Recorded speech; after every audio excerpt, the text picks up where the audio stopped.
magpakita ng tarasa. Ng iyong tarasa.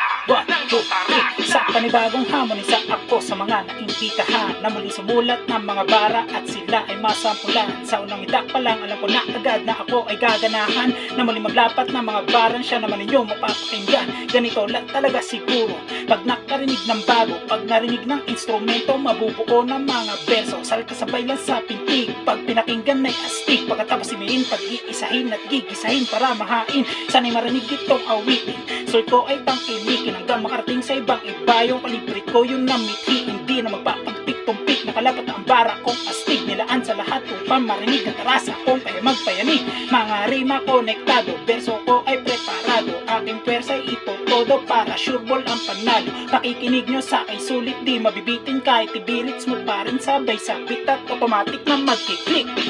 Ngayon ka dito magpakita ng tarasa. O diba gumaganda ang mga salita pag inamada mo ng tama. Kahit na mababaw man ang pinalalim, matikets na yan na masa. Ganyan talaga pag ang salita ay sinuri mo bago ginawa mga bara na magmamarka. Dahilan upang makilala kanila.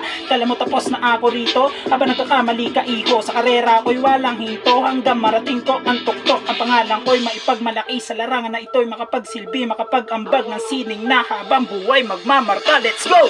Ngayon ka dito magpakita ng tarasa. Okay. Ng iyong tarasa.